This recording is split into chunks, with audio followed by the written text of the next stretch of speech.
So, episode 3? Episode 3. Hello, everyone. Welcome to our humble little podcast. Yes. It's a Sunday morning, and it's very warm in the Netherlands, which is actually very good. Yeah, I mean, we get 3 days of sun over here, so the best to enjoy them indoors with lights on. Yes. That's true. So this week, we haven't had this conversation in a couple of weeks, so a lot has happened. I mean, I've got a slate of different topics, and this might be the longest one we've recorded, just because I had a lot to get off my chest, I guess. Fair. I do not have a lot, so maybe I can start and we can jump into weird stuff on the nets that you have found in the last couple of weeks. For me, it was a very simple one. It comes from US, obviously. Mm-hmm. And what I found, have you heard of company Lunchables? Oh, yeah.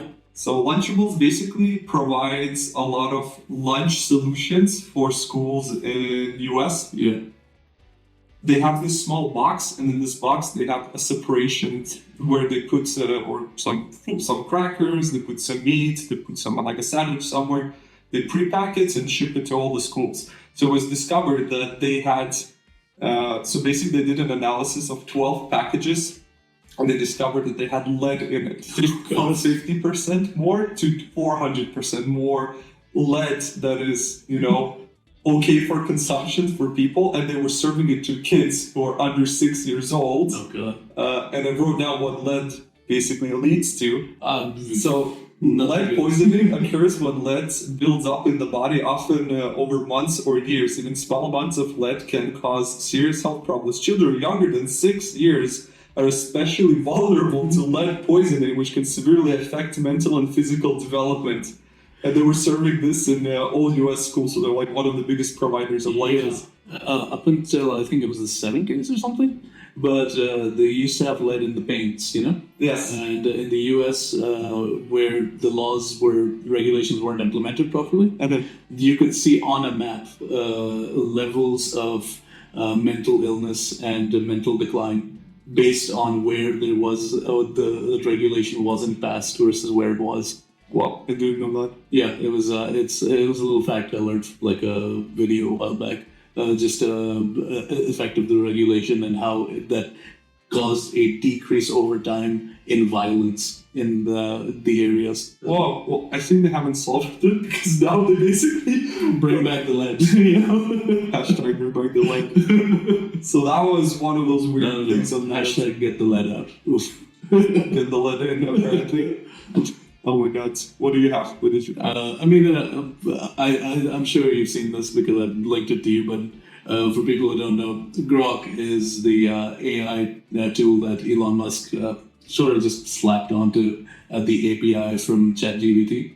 The rapper. Yeah. So he's been using it in different ways. They're using the LLM to gather things and contextualize them into news stories. So if breaking news happens, it gathers all of the tweets about it and tries to turn them into a thing. Mm-hmm. And it didn't go very well, obviously, because Twitter is a place where people mostly just goof around. So literally at one point in the trending section, it said Eric Adams is going to go send police officers to shoot an earthquake. Oh yeah, I've seen that. Yeah. I've seen that. So that's because people were making jokes about Eric Adams' police policy, but the AI can't really distinguish the jokes from the actual news. So it all just turned into sort of this weird news salad, sort of like a satire of the news. This reminds me when they launched back in, I think, 2018 or something, or 16, when they first launched a Twitter account that was mainly like AI trained, blah, blah, blah, that became racist in 15 minutes. Oh, yeah. So people just started thinking... Microsoft's original experiment. Right? Yeah? I think it was the Bing bot. I know that it was on Twitter. Maybe it was a Bing bot on Twitter, but I remember that also basically Twitter became racist in 15 minutes. And they basically shut down the test. Yeah. Nothing changes. Look, it's the second piece, and it's history repeating itself. I will give credit to the Grok AI in that it didn't turn racist. It probably has very hardcore filtering nowadays. So. ChatGPT does. That's the lesson ChatGPT learned from the previous iterations of AI that weren't going that way.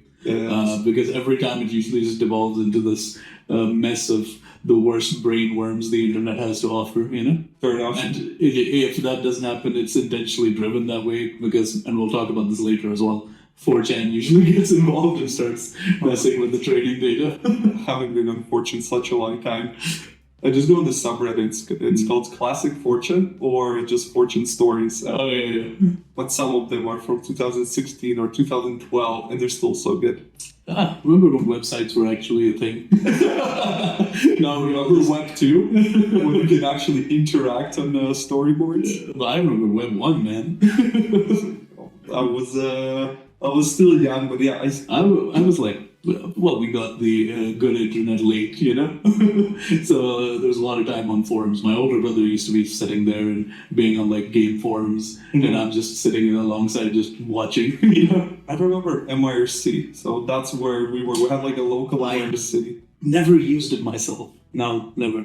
Imagine it's like a mosh pit of people in your local area. So you have these regional MIRC IP addresses that you can connect to. Let's say in your city, you have like a city IP where everyone can connect and just chat and share their folders. And remember, people will opening up their folders for people to pirate from their PC the like movies and stuff or games and whatnot. So you never know what you're gonna find. It was super weird. I also remember like early social media. I was never on MySpace. We used to have Orkut. You don't know this? No. It was basically a series of... It was what Facebook was in the early days. It just... more focused just because of the audience on groups and joining little communities. It was sort of like a strange mixture of Reddit and Facebook. Well, they were trying to figure it out, I guess. But that was really big in Pakistan, at least. On the Lithuania we had, it was called 1.lt, and they also had it in Latvia, and so 1.lv, and it is you have to send an SMS for like let's say two euros to verify or put like an extra picture or whatnot. So you want to change your it was like had statuses. Not bad. It had obviously pictures you can chat, but it was very weird. I'm so curious if it's still alive. Actually, you should check. Nowadays, apps and social media just kind of killed websites. Fair enough. Like now we just wait for it to show up there, and then we occasionally click on those.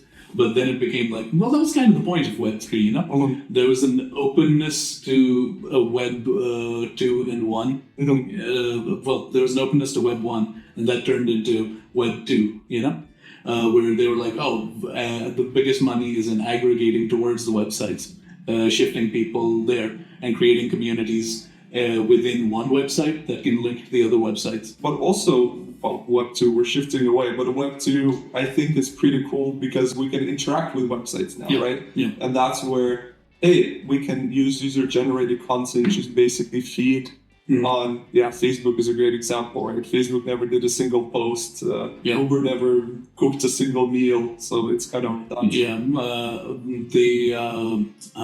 The writer Douglas Rushkoff, he wrote a book about, the book is called Survival of the Richest, and he does this entire talk in which he talks about how every movement from Web 1 to 2 to 3 is about going meta on the previous one. Fair. It's kind of like Web 2 was like, if Web 1 was a series of markets, a series of shops, basically, uncollected, Web 2 was about turning them all into a shopping mall. One giant platform which has everything going on inside. That's true, yeah. And Web 3 is about sort of escaping that paradigm even. And at least in my mind, the entire idea of like Mark Zuckerberg doing the Metaverse is so that there's something outside of the Google and social media paradigm. Google owns the net pretty much at this point. Everything starts there. So if you want to escape that paradigm, you need to establish something completely new. And I think VR isn't quite as important as what he's trying to do, creating new real estate. Mm-hmm. That's also true, yeah, because we're running out of real estate. No, we're never running out. It's just that it's all monopolizing such. That's also true. It's all concentrated in such ways. I do like that idea, but also is this revolutionary or new technology, or does tech actually help like pushing progress or doing something? Which leads me to the first topic. TikTok is basically going to compete with Instagram. So they're releasing this new application what they call TikTok Notes, and they already notified some of the users that they will be basically copy pasting and migrating their information there and data, but it's about pictures. So it's like Instagram reinvented, but their whole idea, I was thinking a little bit like, so what is the pros and cons of it?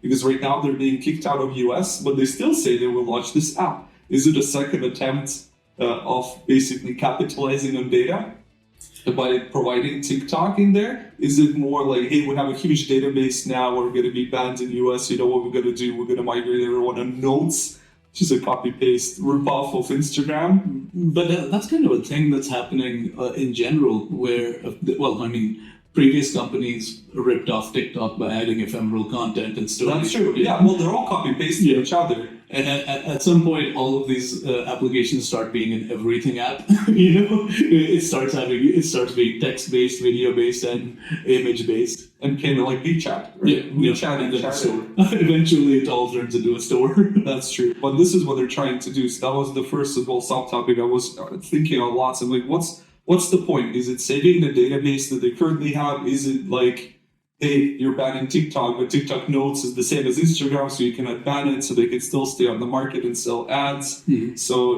it just very interesting, discussion. I don't think they think they'll get banned. What do you mean? I don't think TikTok thinks they'll actually get banned in the US. What if? Maybe this is plan A? I don't think it's related to that. I just think they're trying to expand into the text-based market. Maybe. Because that provides different data. But is it better? Coming back to the question, is more apps better? Pluralism is always nice, but TikTok is heaps better than some of the social media. It's better than Facebook, let's be honest. That's true. Facebook is for boomers. Facebook is currently for boomers. It's also a frustrating thing to use now, and they've turned it into a giant shopping mall. Like I said, it's a marketplace. No. Yeah, and before I turn off the notifications, it gets so clingy. Facebook is like, we have a new friend suggestion for you, and it's somebody I've never heard of. Yeah, that's true. I have that as well. I do. Facebook is dead. I think I go on Facebook. I don't know why I go there. Is it a habit thing? Messenger. Well, that's the only reason I use it. Yeah. It's the only way to keep in touch with friends back home. Yeah. But it's still somewhat big back home, but that's my mom saying that. So I imagine if my mom is saying it's big, it's probably not.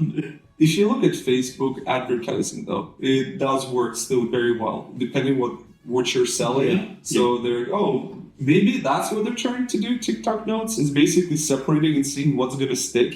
Because let's say if that specific application really works for a specific target audience, what they're going to do, they're just going to capitalize on it, right? And they're just going to say, hey, we have TikTok Notes, and the target audience that is there is, I don't know, old millennials, because they're still not used to uploading videos on TikTok, which is the Gen Z and younger ones are doing. So is it maybe a way of separating the target audience or something like that? Could be. I don't know how TikTok Notes works, but Instagram. Imagine Instagram. Okay.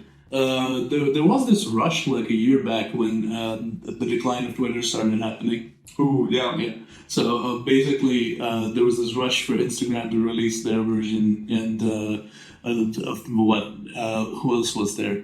You got Blue Sky, you got Spoutable, you got all of these apps suddenly cropping up. Hive, that was another one. And they were all trying to take Mastodon as well. Mastodon.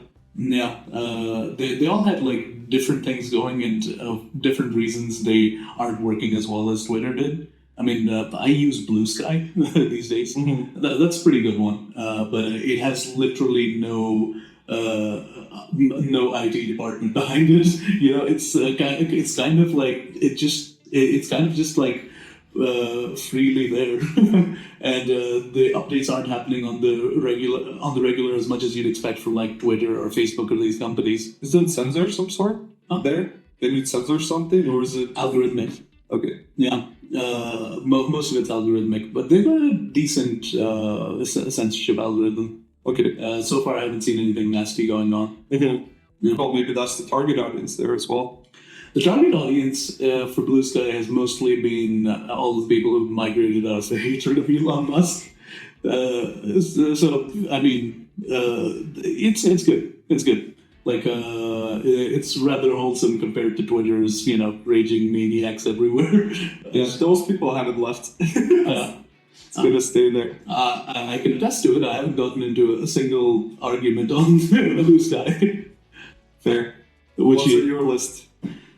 First, some marketing news. The study came out, and it found out that nearly half of B2B startups choose not to market themselves. Oh, yeah. All right. Yeah, that's just a sort of a strange. It's a strange sort of failure within the marketing community that we don't follow each other's, follow our own advice or each other's. Oh, I can testify. How many companies, like the company I work for, we have. Yeah, we nobody knows about it, and then everyone's like surprised they work in like 3 different continents, and I'm like, they have bad internal PR, and they do great work for other people. That's true. Well, that's where I think a lot of companies who are not publicly facing as well, that do a little bit of work, or not a little, who do work behind the scenes. They just don't have time for that, especially if you also want to maybe focus on more high quality production or high quality, let's say, research or work or whatever. That's not what you think about. But there's a other side of the medal where it basically, it's back, which I think is not good. Yeah. The B2B startups over here, one of the researchers said, we have a recipe that tells you whether or not to add the marketing side to this particular dish. And basically, a lot of these companies started doing themselves a disservice by not doing this, but at the same time, startups in general have to get their feet off the ground before they can do this. The other problem is the selection pool. They're not saying companies, they're saying startups.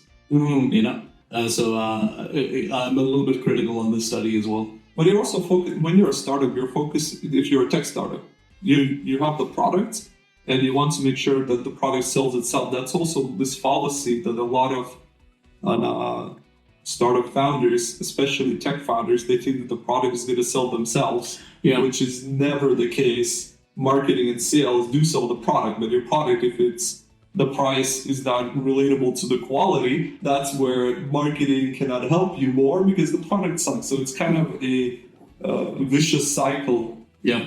Where one points the finger to another, and they're both right. Mm-hmm. And then there's like other companies where there isn't any product; it's just all marketing. They'll have like a tool, and nobody can explain what it does, but it's like advertised everywhere. There was Devon. Have you seen the drama around Devon that was released? No idea about it. There is the startup that raised $2 billion based on a demo, and they have no product. It was like all fake. Everyone thought it's a April 1st joke. They haven't raised. They do not have a product pretty much. Yeah. And a lot of people who were researching or reviewing the demo, they said it's all fake. The libraries are not real. The recorded screen and demo is not real. It's not connected in between. So basically they showed a video of like 2 minutes long, and they raised $2 billion. What was the product? Junior developers. It's an AI tool where you can say write something and it starts researching, let's say, the language. Then starts writing, then QAs it, and when it gets an error, it researches the library and the language error, and then goes back and fixes. So it basically goes in circles by the QAing, researching, and learning, and then fixing or trying something out. Mm-hmm. And I do see the point, and people started as well explaining, hey, imagine it takes 100,000 euros or dollars to right now build a product and you have a bunch of junior, let's say, developers. Now it would take $10,000 or euros to build a product, and it's going to take you not at 12 months, let's say, but 1 month to do it. So basically, it's a junior developer in a box, in an AI, like a wrapped AI. Idea is great, but the execution and demo was, well, great as well, but it turns out that it was like fake as well. Yeah, that happens more than you'd think these days, especially with, especially with a lot of the Silicon Valley incubators. But the main idea is usually that they're going to start a company and then like sell it off before it even like becomes something. Exactly. It's all about IP capture. That's a topic for another day. We could go on about this for a long time. But speaking of tech, the new EU tech laws. Mm-hmm. So they implemented a whole bunch of regulations, and already smaller browsers have been gaining market share. All right. Well, one of these was in the US as well. Did you hear about the Google lawsuit? Yeah. About their use of Chrome? Yes. They were basically threatening to depower different phone suppliers. Not phone suppliers, phone manufacturers, if they didn't have Chrome as the default browser. Yeah. I don't know what exactly they were planning to do, but they were basically having these people make Chrome the only option. Mm-hmm. Not the default option, which becomes the only option. Nobody uses multiple browsers on a phone, I think. But that was deemed anti-competitive by the US government. And the EU laws have been stricter for a long time. And one of the things is these smaller browser companies have started popping up. I mean, I use a smaller browser actually. I use Arc instead of any of the usual ones. I used Firefox because it's very light and so on, but everything's in Google ecosystem, so it's been so much more easy to use it. But oh my god, it eats up your RAM. It's constantly just sending and receiving data. Yes. On an insane degree. And I'm quite happy with my choice here though. This has been really comfortable for me. And some of the small browsers are much more intuitive in new ways. Like the older ones are, they're stuck in a certain paradigm. Yeah. This one's really handy if you want to do split screening, if you want to have everything on your hotkeys. Mm-hmm. But that's one of the values of the smaller ones. They're actually like sort of doing innovative ideas rather than resting on data gathering. But that's the reason why you should have competitive or anti-competitive regulation and laws. Yeah. Specifically for this reason, because these big brothers, they have all the power to buy out the company and just implement the product or startup idea that they have that is potentially revolutionary. It's like, you know what? We're going to buy this startup, we're going to plug it in internally, or we're going to buy this and then basically fire the whole team so that no one can actually build a competitor. I totally am on the European side or European to do that. Yeah. I mean, we wrote so much about GDPR and stuff, and as much of a pain as it is for marketing professionals to have to adjust to that, it created a more competitive landscape. Yes, it also complicates a lot of stuff when it comes to tracking, but also includes a lot of new insights of how many people are ready to share the data or not ready. So if you accept the consent or you deny consent of gathering your cookies, you also understand the maturity of specific businesses, the maturity of specific websites or industries, which again, I think it's kind of cool. It makes life a little bit much more difficult, and it becomes again a black box. But how do you do marketing? Yeah. So you do marketing to do anti-marketing. Oh. Huh? No. You throw it out. Technical difficulties. Yeah. Continuing on from that, all these browsers, there's a whole bunch of them that were really popular. Mm-hmm. But then you got alternatives like DuckDuckGo. Oh yeah, but that one apparently also is not that good. Apparently, yeah, I've heard about this. You know more about it? I heard one piece somewhere that, if I remember this correctly, DuckDuckGo, they were positioning themselves as a company that has all the data is not being tracked, the cookies are not being, but apparently it is. They were just selling off some search data into other companies. They have to make money, which makes sense. There's a market. People are using this as a search engine. However, their claim was just a lie. That's the second part. Don't market yourself that way. And you just don't do it from day one. So I didn't like that. Well, that brings us neatly to the next topic, the main topic. Marketing fails. DuckDuckGo making that claim and then having to sell it off. Oof, that's a big oof. And then I really what. I mean, you try to position yourself as someone who is so noble and so not like the market, and you're the cool kid of the class, and then people trust you, and you just basically throw them under the bus in the end. Yeah. But some people who don't follow the news, or it's not in their timeline, they were still trusted and use it. Also, convenience. Yes, you can say, I'm not going to use Google, I'm not going to use Android, and what you're going to do? Buy a old Nokia and use, Onion browser? Yes, you can, but it's so inconvenient. So you sell a little bit of your data and your soul for the convenience. Yeah. Well, I mean, Google, for all its flaws, is not the worst thing. Because think about how much power they have and how much worse they could be in the hands of any of the other tech companies. Okay. A browser of that, a search engine of that power. Well, it is what it is. I want to start with one really, really cool fail I found. Yeah. Which is also very sad and dramatic. It's Facebook. We're coming back to Facebook. They launched their VR experience and they called it VR Puerto Rico tour. And it happened when there was a huge hurricane and flood in Puerto Rico. And during that period, they for some reason released this application on their Oculus. So you can go in and look around of people that are drowning and after the hurricane. I'm like, oh my god, did you not think that this would not be a good time to release this news? And it reminds me of the Netflix TV show The Black Mirror that was supposed to be released pre-COVID or during COVID somewhere. And then COVID happened and the guy's like, I'm not going to make the world more depressed. Charlie Brooker is, he knew. Somehow wasn't the time. Somehow. And he didn't do it. And hats off to that guy. But Facebook, jeez Christ. I mean, Facebook in general, Mark Zuckerberg has the strangest business tendencies. Just as a dude, you remember when they were advertising Metaverse and he's like, now you've got legs, and even the legs didn't work. Back, people were doing that in Second Life back in 20 years ago, maybe at this point. You could do that. Never mind. Metaverse thing is still a cool idea and concept. I like that they gave a little bit of power to the nerds and all the Dungeons and Dragons became alive again suddenly. Yeah. So I like that part.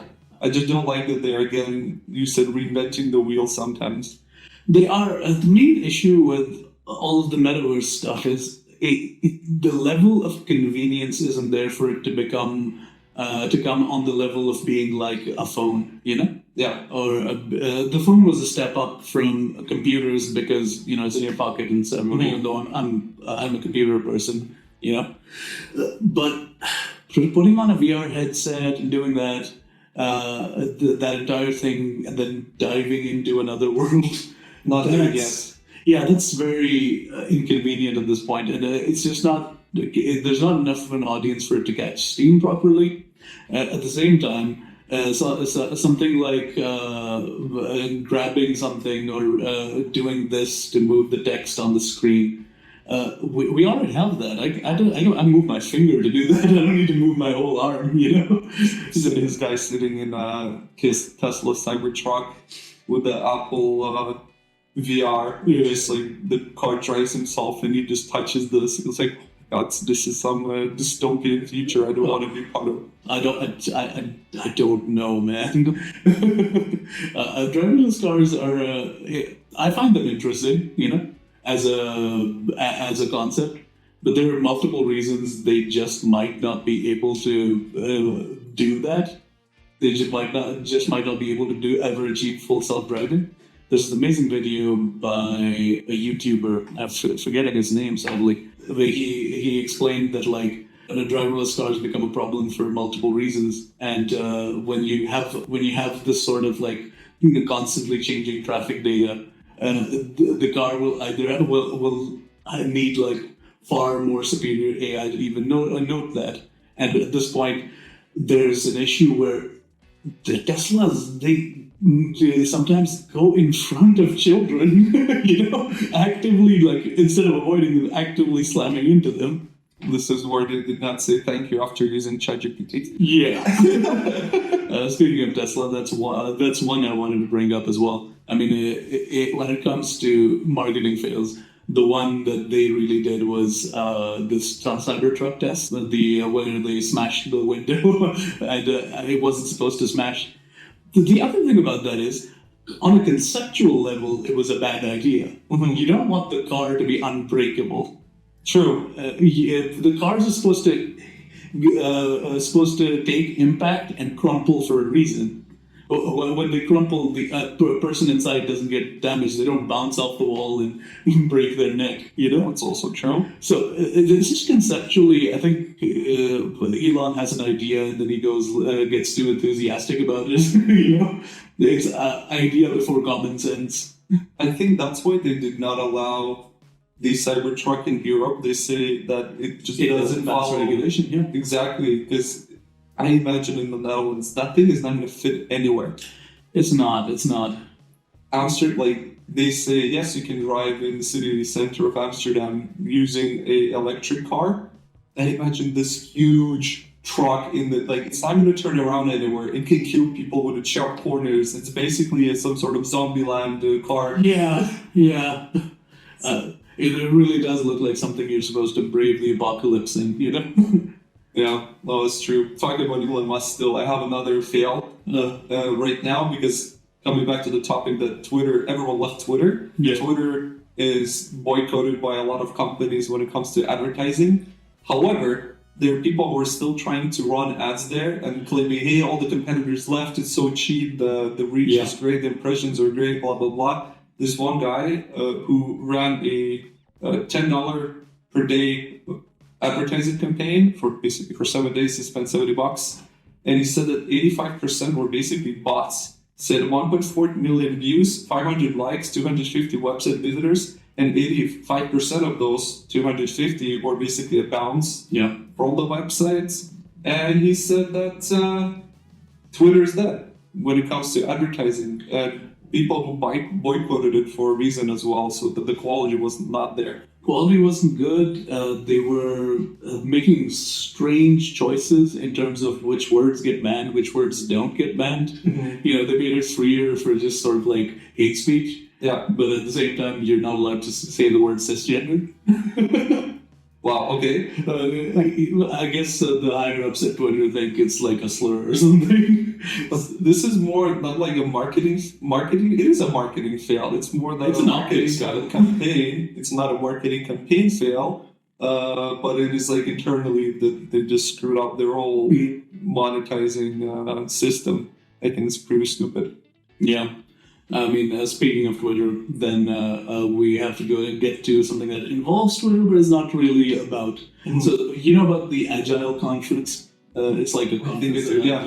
They decided, wouldn't it be fun? This was back in 2013, so all of these social media was like the new way to market, Okay. And everyone was really excited about like putting everything and putting their socials everywhere. So all right. So they set up a Twitter wall, which was like a running feed of like a hashtag.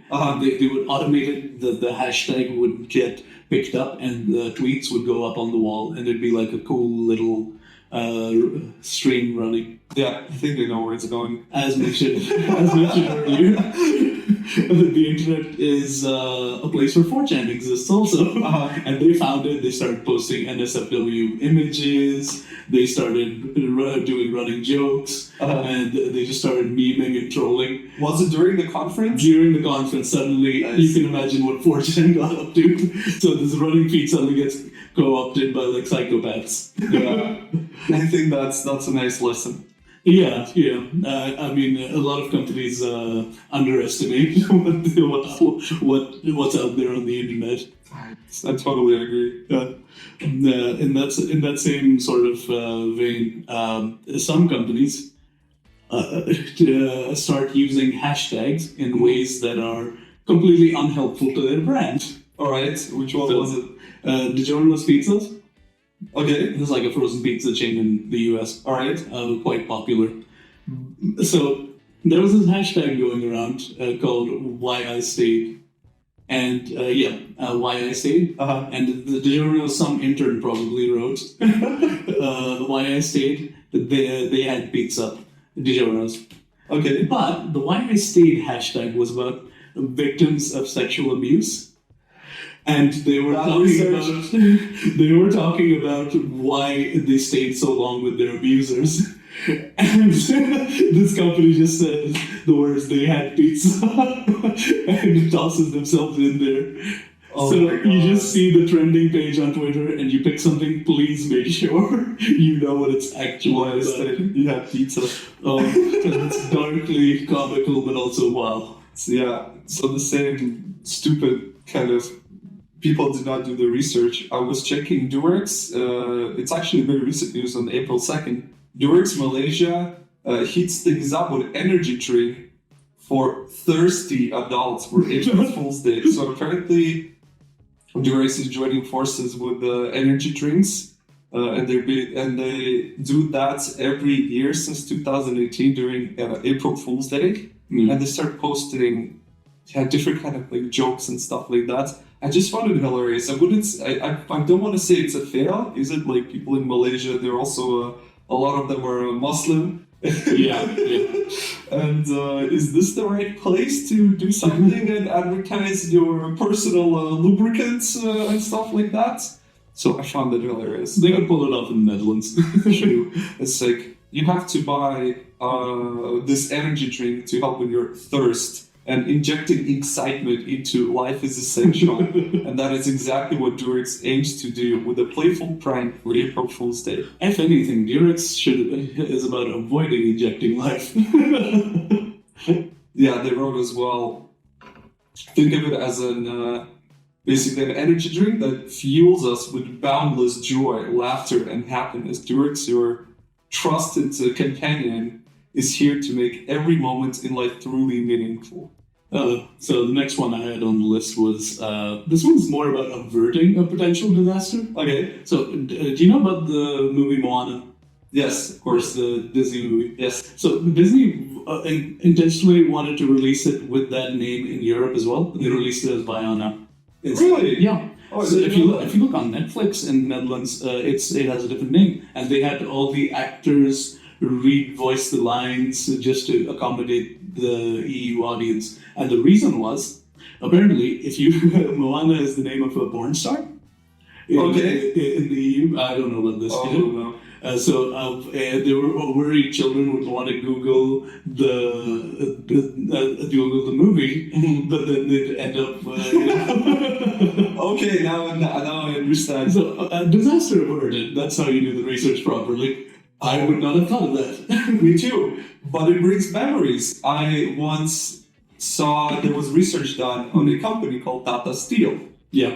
And apparently there is a lot of things when you search for steel popped up that was also porn related. Like Johnny Steele or something first name now Steele, because steel also relates to more for work option. But I also didn't know. So apparently Tata Steel as a company also has a big chunk of the organic traffic that doesn't relate to any actual steel production companies. So, right, I have a next one. It's Starbucks. So Starbucks has released a Blunt Espresso advertising within their basically chain. They called it the Starbucks Blunt Espresso, which means that it is a lighter and sweeter alternative to a standard drink. It came pretty unremarkable marketing campaign. So their bright yellow landing page that they had and the advertising of the products said, "Who says espresso has to be intense? We have, for 43 years, but we're Starbucks coffee company, so we did the exact opposite. Were you able to follow that? No. That's the point. So like people said, consumers basically were a little bit not shocked. They were like, what the hell is going on? They were not able to get the gist of what is the message of what Starbucks tried to do. And also they said it would be weird to come in and say, hello, can I have a tall blonde? Please. Yeah, I thought the issue was going to be blonde. So can I have a tall blonde? But this is where they tried too hard.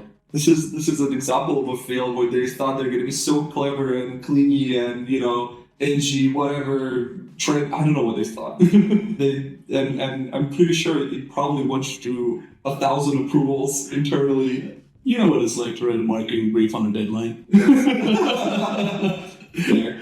So, they jumped there. I've got another one from the world of movies, and this one's more of a analytics intent fail. Not gauging the intent of what your audience is talking about. All right. So Sony was doing their Spider-Man movies, and they released Morbius as one of the spin-offs. Okay. It did really badly in theaters, and it did so badly that people were making fun of it, and Sony decided, oh, they're talking about our movie now. Let's put it back in the cinemas. So Twitter basically catfished Sony into re-releasing the movie, and then no one saw it again. Did they boycott it or just? Oh no, just nobody had interest. Nobody boycott. Yeah, already got a bad rep, so people just decided not to. Already got a bad rep, and just personally, Sony has been throwing stuff at the wall, hoping that it sticks. What was this? This was 2023, 2020. Oh, so it's pretty recent. Pretty recent, yeah. And this was when they've been trying to mine the Spider-Man movies to death, find every little nook and cranny that they can, and just exploit it. So people were also kind of just tired of that. There was a hype. A lot of games were released as well on PS5 with Spider-Man, and then Part 2 very quickly. This year as well, Spider-Man. The animated ones are good. I'll say that. The live action has always stunk. Yeah, but it's very interesting that you said that they basically piggybacked on this trend, but they did not manage to squeeze out.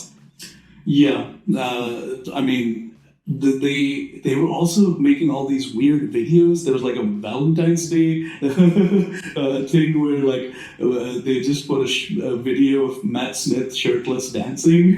They were trying everything to make people go see this movie. Yeah. Oh my god. But I think nobody cared anymore. Fair. Still though, that's a misreading of your audience's intent, and when you just see a movie being made fun of, do not release it in theaters, hoping that people will go see it out of memes. Was it as well? They tried. I know the Netherlands. They tried releasing old movies, but it also didn't stick that well. No.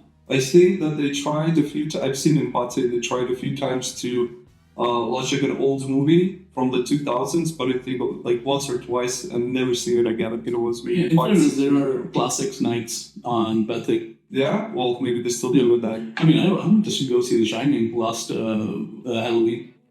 Oh, that's nice. I went to see right now the first Omen. Oh yeah, how was it? Lovely. I really enjoyed it. I heard good things, but I have a bad opinion of horror sequels. It was so slow, and they took their time, and the story was clear, and there was one jump scare maybe, but that's it.